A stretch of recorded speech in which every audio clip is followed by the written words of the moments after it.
their 20th anniversary, and they've been serving the public with top quality furniture and decor for 2 decades. 50% discount on furniture, accessories, kitchen appliances, decor items, and anything else you can think of to beautify your home as part of the celebration. 20 years indeed. They have stores in Asokwa, Kumasi, Spintex Road, and a brand new branch in Accra Mall. Make sure to pass by this week and get your share. And here the items are flying off the shelf, so 50% discount as part of their 20th anniversary celebrations. Make sure you do pass by any of their shops dotted across the country and get an item for yourself from Orca Deco. But as well as humans, our bodies need some strengthening, especially the immune system. And Koa Mixture is a herbal medicine that supports the human body for your general well-being. It comes in a colorless liquid form. Take Koa Mixture for your general well-being. Get a bottle today and restore your health. It'll help build your body's immune defenses. It's available in pharmacy shops, over-the-counter medicine sellers, and as well in health shops across the country. It's produced by Koa Research and Manufacturing Company Limited. It's not recommended for pregnant women and persons under 12 years. But you could get a bottle from Cape Coast by dialing this number 0244-726611, as well in Accra 0249-778187, Kumasi 0249-739-116. Koa Mixture for your general well-being. Get a bottle today. Down with your health and perhaps as well getting a deco from Orca Deco for your home. Let's get into the breakfast review. This morning I've been joined in studio by 3 wonderful women representing 3 different organizations, 3 different groups. I'll start off with my immediate left. We have Susan Edu Amankwa, who is a member of the National Interest Movement. Susan, good morning. Good morning. I hope you are in good spirits today. I am. We thank God. Bless God indeed. Next seated to her is Aisha Al Hassan, who is a member of the communications team of the opposition NDC. Aisha, good morning. Good morning. Strength. I'm doing well. We thank God. We thank God for that. My third guest, I'll be introducing her shortly. She is with the New Patriotic Party, the MPP. She is in the person of Lily Apia. She joins us as well to have a conversation this morning. Lily, hi. Good morning. Good morning. And welcome to the studios. Thank you. Let's start off with you, since it's your party. We're beginning with issues concerning the departure of Alan Shermanton from your party. The party says the MPP has not been hijacked. You were expecting to be told before he made that public declaration that he is really resigning from the party. Many have had cause to question, is that due process in the party? Was he supposed to inform you before coming out to make that declaration? I thank you, and good morning to cherished viewers. Well, over the weekend has not been good for the party. Unfortunately, the sudden demise of Honorable Wache Jako, and the unfortunate event of which Alan also came out with a press release or statement that he has resigned from the party. Well, it's not a welcoming news for the party. However, Alan is an individual. He has served the party diligently, and if he thinks now he's not okay with the party and he's leaving, well, that is his position. Unfortunately, the party did not wish that. You know, he has gone through the ranks and file of the party. We've gone for elections where we had the super delegate conference. It came off. And fortunately, you were part of the top 5. He came out with some concerns. Party actually look at it. One, talking about the hijacking of the party, that some people, I mean, who can hijack a party? A political party as big as the New Patriotic Party. He says you have departed from the ideals of the party he knew in 1992 when he joined the party. But remember that things are changing. So the ideologies of then is not the same as now, as in the practicing. The ideologies are there. but how things begin or how things unfold wouldn't be the same. Then we had just a small number of electorates that vote for flag bearer. But now the party has really descended everything down. We have about 200,000 delegates now who are going to decide come November 4th.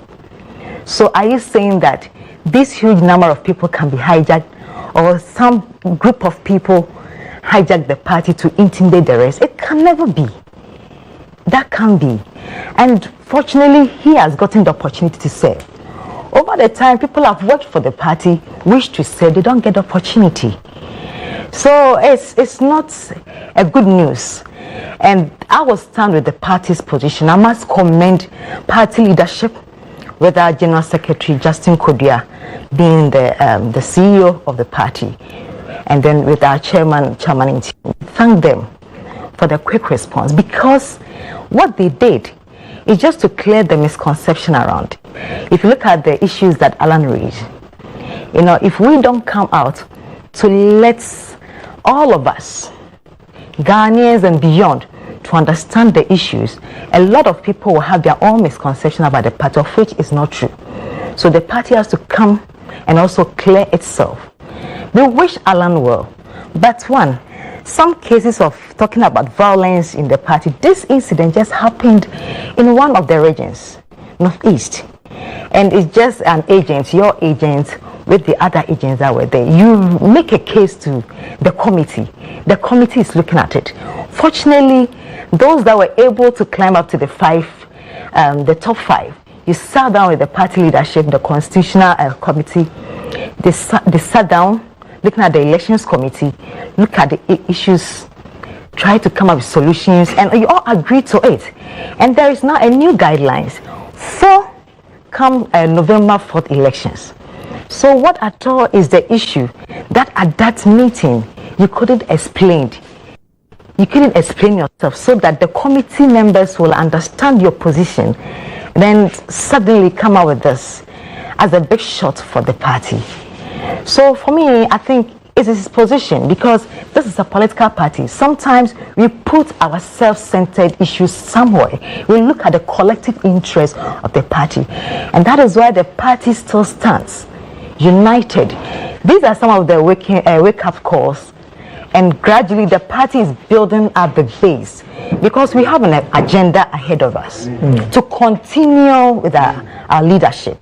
And if we have to continue with our leadership, meaning that the party policies, programs that we have crafted, that Ghanaians are benefiting from it, need to be continued. Alan has played his part as the former trade minister. And out of the good intentions and good policies that the party got, that made him feel over the time, not all of us have gotten the opportunity, but still we are in serving the party. He has done his bit. Now the party is looking ahead. We have instances in Ghana that there have been a lot of separation, out of grievances. Then one will leave the party. In the case of NDC, it happened. We have Reform Party? We have the NDP. It happened. When it comes to the NPP side, I think Rekubrobe, UDM. So UGM, all these parties come up out of maybe grievances that they think that the party did not serve them well. But individually, going out there, can you really sustain the pressure there?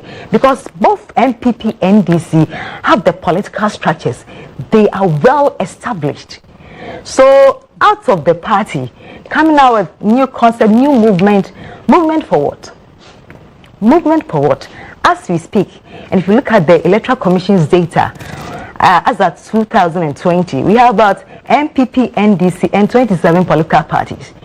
What have they really done? The others. We have CPP coming out, we have PPP. Papa Kusindu, we thought that he's going to make the third force, but it didn't happen. So you don't really, when you want to address issues, you sit down with the party. You make your concerns known, and we see where to address them as such. But you don't take an entrenched position thinking that you have enjoyed your party and therefore everything should go down. It doesn't work that way. But the party still stands. We are working hard. We are solidifying the base at the grassroots. because the agenda to break the 8 is paramount. It has never happened in the history of Ghana. As NDC are willing and ready to really take over, and we are not allowing that, meaning we have a lot of work to do, and that is what the party's concentration is. So he's going, well, it's a bad news, but maybe it's a blessing in disguise for the party. Yes. I've seen some analysts suggesting that this departure is going to unify your party. But I'll come to you again on the fact that there are other 27 political parties and what Alan will do. Because some analysts have also suggested that in 2016 it took him for you to win in Ashanti region. So he has some influence. So we'll get back to that particular conversation. Sure. But you made mention of Gusi Tano leaving the NDC. Aisha, this is what's happening with the MPP. The NDC has seen a statement from Sami Jemfi saying that Alan's departure shows that the MPP has failed, but he does not think Alan is a good candidate enough to change the fortunes of Ghanaians. Do you not believe in the third force as a party? Thank you. As for the issue of third force, I don't want to say Alan is not a threat, but Alan can't make that much influence to become a third force. If there is anything Alan is going to do, then Alan is going to take a little vote from that of the MPP. And it's understandable why they are very shocked. They are outraged about this whole Alan departure from the party. You see, to begin with, Alan has been unfairly treated. If you listen to how he recounted past events till the time he quit the MPP, he has been unfairly treated. We all saw on the 26th of August what went on, how his agent was beaten up and, had the eye wounded and all that. And you see, Lily was talking about being a single incident. No, it wasn't a single incident. Because as he was complaining, Kennedy Japan was also complaining. And you see, he has mentioned some irregularities that went on. That shows clearly that the whole election process was designed to favor a particular candidate. What did he say? People in the Northeast region, where I think the vice president is coming from, were forced to show their votes because they wanted to prove a point. When the agents raised the issue, what happened? He was beaten to pulp. And if you encourage such a thing, whilst there are other contestants, you don't expect them to accept the outcome of the results and be happy about it. They wouldn't be happy about it, because if out of the 24 delegates that voted at the Northeast, except the regional chairman, all others had to show their votes after voting, then it's not a free and fair election. The issue of transparency should be questioned here. If we have an election process that is not transparent, then it's like the system is intimidating others. And most of these people are appointees of the president, Nana Akufo-Addo. DCs, MPs, regional executives and all that. These people are people who have their hands in the mouth of the president and, the presidency. And Baumia being part of the presidency, they feared being vilified. They feared being demonized. The party yesterday says that the persons who were given appointments are still opposed, so they are not being intimidated as being put out there. Yes, because they have fulfilled the wish of the presidency. That's by voting for Baumia. Yes. If in the Northeast they had to show their votes, would they be vilified again? This is what we wanted. So why would they be vilified? But Alan feels, yes, I'm the reason why all this is happening. So let me leave so that you can have your party and have your way. And just get your preferred candidate, get through it. Like I said, it's not only Alan that is complaining. Kennedy is all over complaining. It's even as of yesterday, Kennedy was on some TV stations and radio stations complaining bitterly about why Alan had to quit. You see, and Lily was making a point about the likes of Nana Kunedu, Gusi Tando and co leaving our party. You see, the likes of Nana Kunedu, we all saw their performance in the NDC primaries. Nana Kunedu had 3.1% when she tried, despite being the founder's wife. She garnered only 3.1%, with Atamos getting as much as 96.9% of the votes. Clearly, it should tell you she has no influence. But we are talking about Alan Tremantin, somebody that it took for Nanado to become president. It took Alan for Nanado to become president, because Alan almost was at a tie with Nanado. You remember in the 2007, that should tell you the weight that man carries. So you can't even do that comparison, because the likes of Gusitando, we all knew how they fare. Bidzidin and Obeda Samuel, they never even contested the NDC primaries. So they didn't even have a constituency that they could influence or control. So their departure from the party didn't have any negative impact on the NDC. But here we are talking about a man who garnered more than 40% of the votes in 2007. Despite Nanado, with all the clouds that he has in the MPP party, he was able to give him a run for his money. That should tell you that we are not talking about just anybody. If the NDC had somebody like Alan Tremantin departing away, then this wouldn't have been where we are today. We would have been in a total mess. So when doing the comparison, analyze the situation very well. Look at the parameters. Then you would understand where the NPP is heading towards. So in your estimation, the NPP is downplaying the role of Alan in their agenda to bring the effects Alan can bring to the party. Alan, even if Alan takes 1% of the NPP votes, he has done them great harm. They are already going to lose. So for Alan to even take 1% away from the votes, that should tell you, hey, they are not even happy. And for the fact that they had to even organize a press conference to respond to Alan and some of the issues he raised, clearly should tell you that this is a man that carries some weight. As NDC, are you not worried that you might as well lose some persons to Alan Tremantin? Not at all. Why do you say so? But Alan Tremantin has been part of this government until his resignation. He's been part of the government. He was part of the economic management team that has brought this country to its knees. So why should we be afraid? He contributed to the mess. Just that we admit that, yes, he's been unfairly treated, especially looking at how Nana Akufo-Addo in time past has stood on podiums and promised to do everything within his power to make sure Alan succeeds him after he has left power, but doing contrary.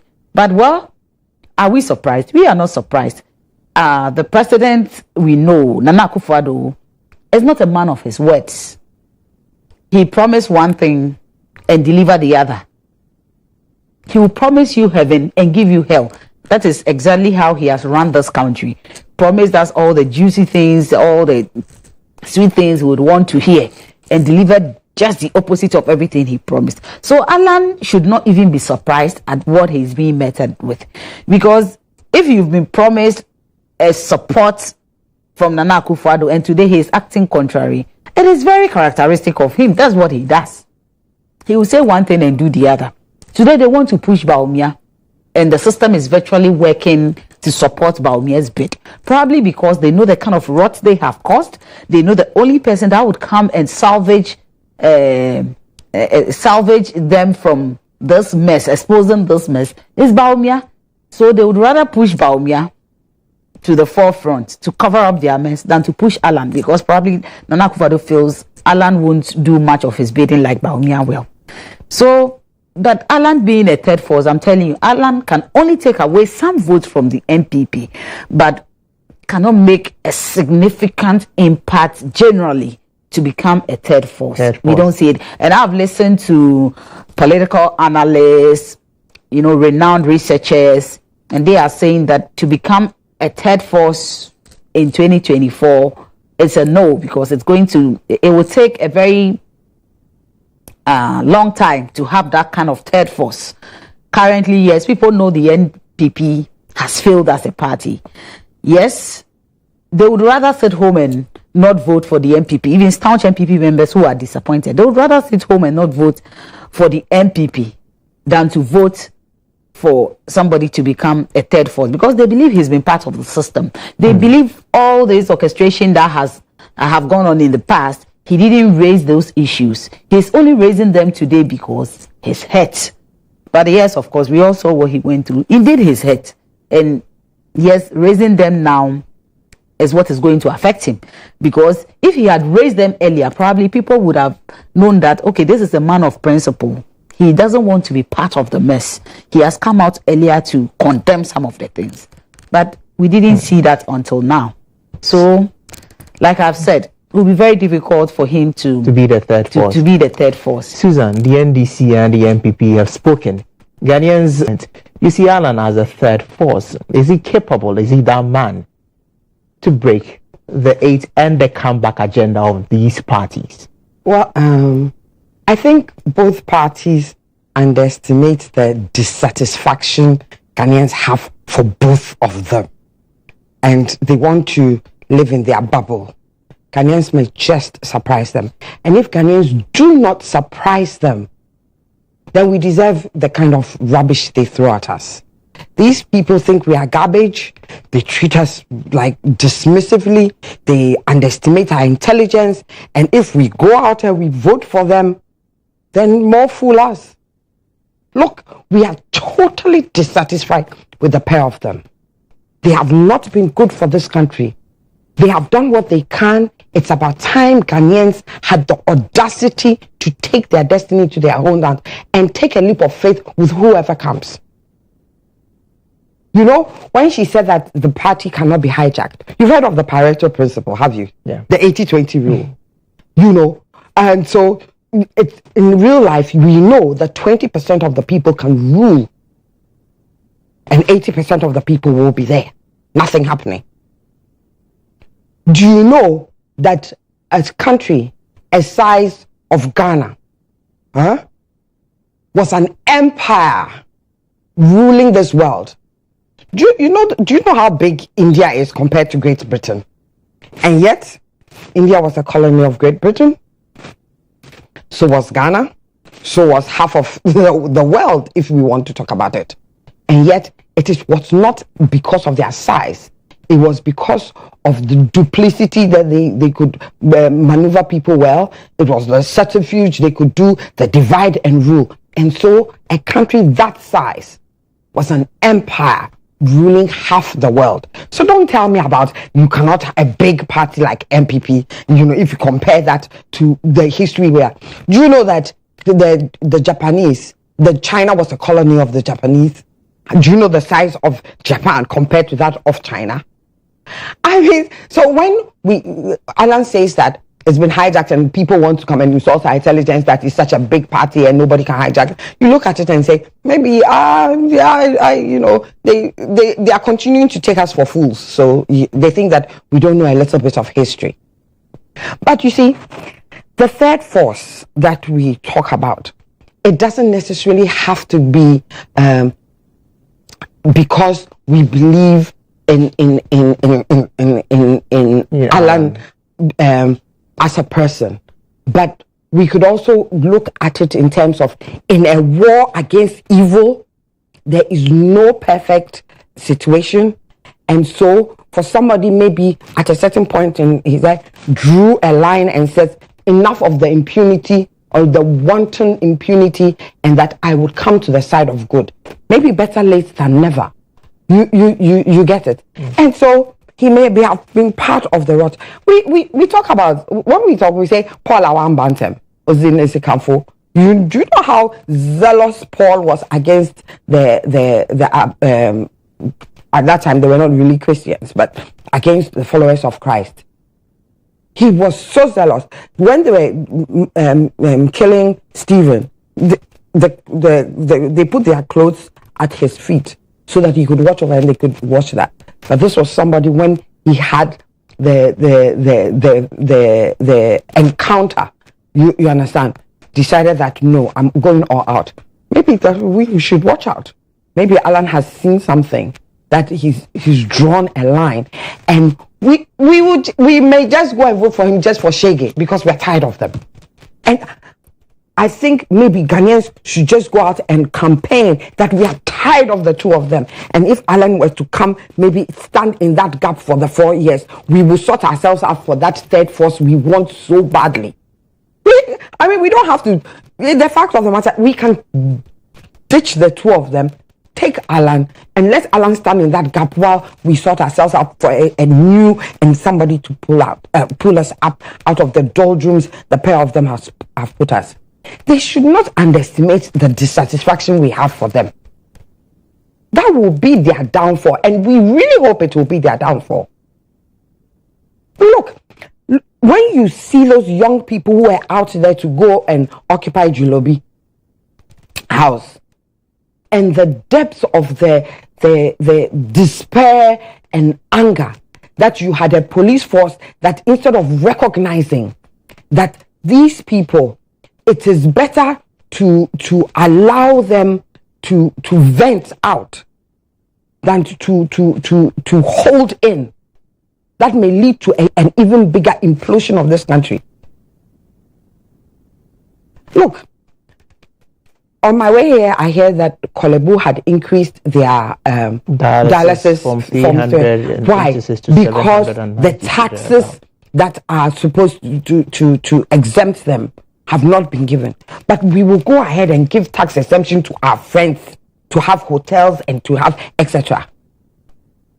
But to go to a non-profit organization where they are saving the lives of people, we will not have tax exemptions. Kolebu will go around chasing tax exemptions, people will die. And yet there are people in power in this country who do not give a toss. I work in a non-profit organization. In my non-profit organization, we do research for the benefit of this country. That is our mandate. And yet we have to be chasing exemptions for things that will help us to bring out the what do you call it? My apologies. No worries.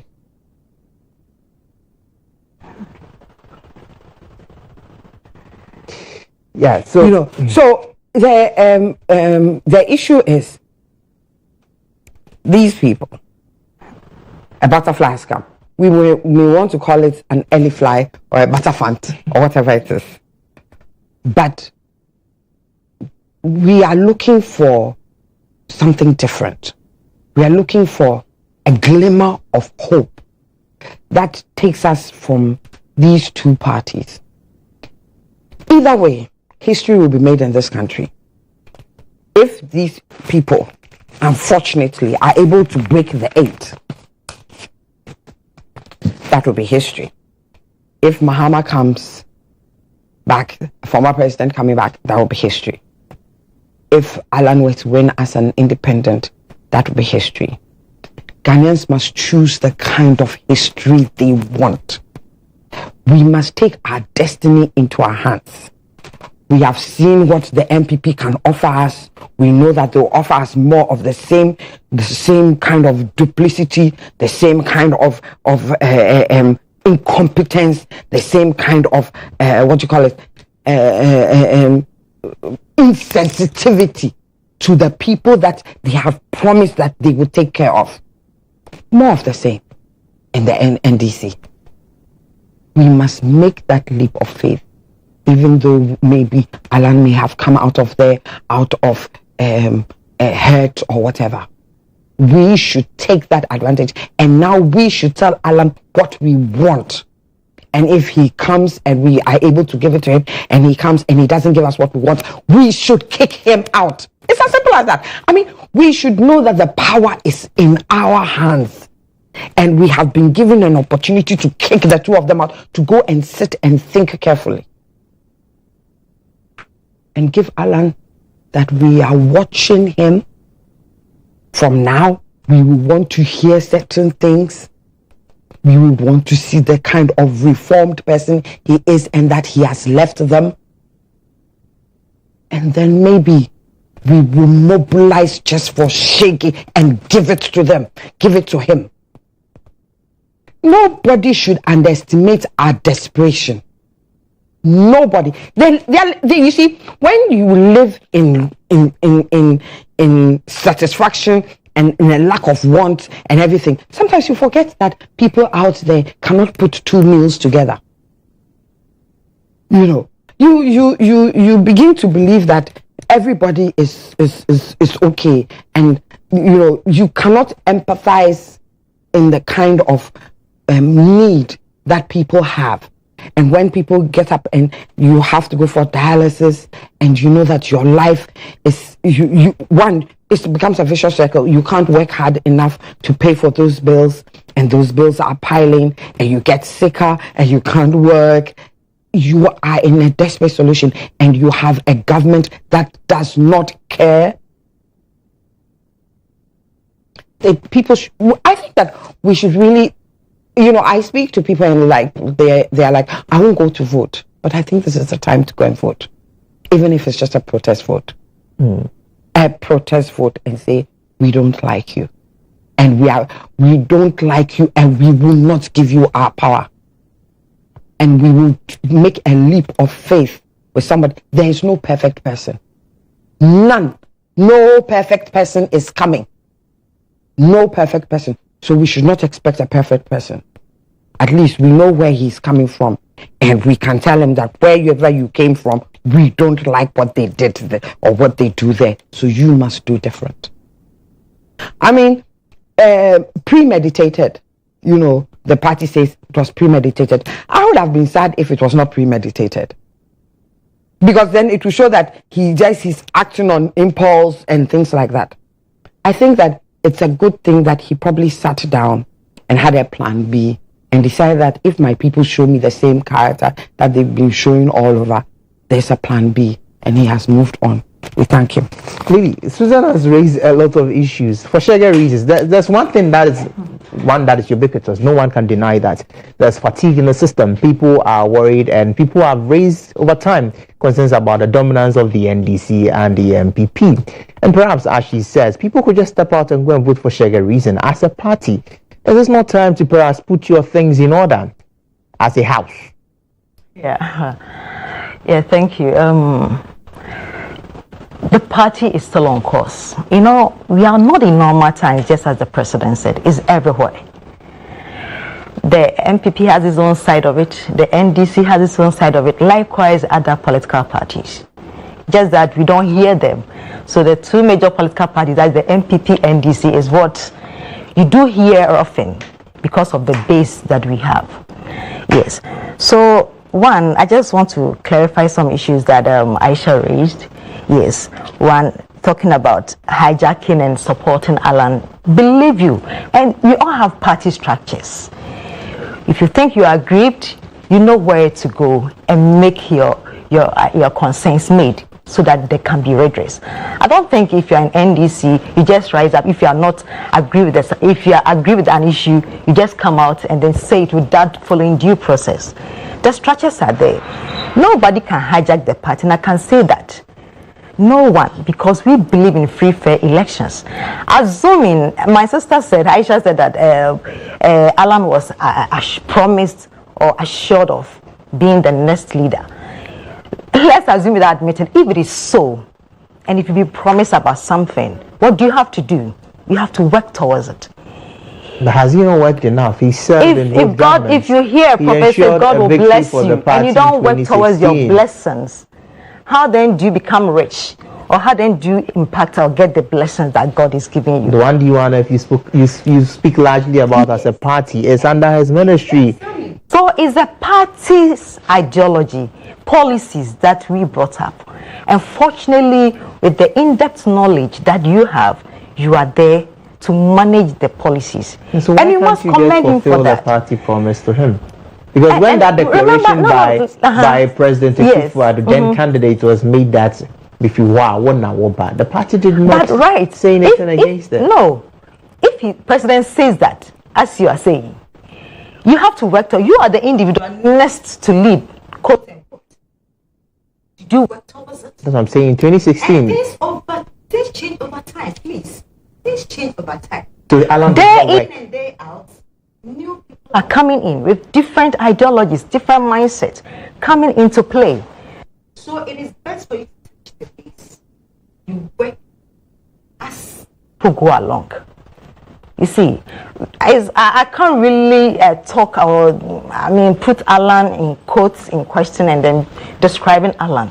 He has played his role. And that is what I'm saying, that yes, it's a big shock to the party, but seeing all these committees, the structures in the party for which it was not utilized, maybe from where I'm sitting, if he has done that, as party, we know what is going on. Definitely, we will understand his position, but just don't come out in a shock. But believe you, just as my colleague was saying, Shege, they are tired with us, and it's about the policies, the ideologies that we are bringing to Ghanaians. And Ghanaians believe in what we share, what we are bringing on board. Fortunately, NDC has played its part, MPP is still playing our part, with the hope that things will work out come 2024. And that is what the party's concentration is on now. Yes, the defect of Alan or the resignation would cause the party, and that is now giving us the strong will to work out. All the ministers, all the appointees that were following Alan, they are still holding their positions.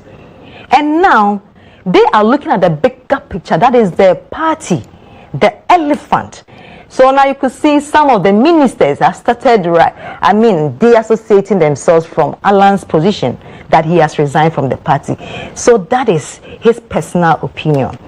So my words that yes, we are not in normal times, but believe you, the trust and will that Ghanaians have had for the MPP, we are in to deliver. We are still delivering, and there are more to come. But for the third force, looking at some precedents, believe you, is going to be difficult. Even at the advanced level, in the US, in the UK, of course, they have the Republicans, the Democrats. It's still there. Ghana, we say that we practice is a multi-party democracy.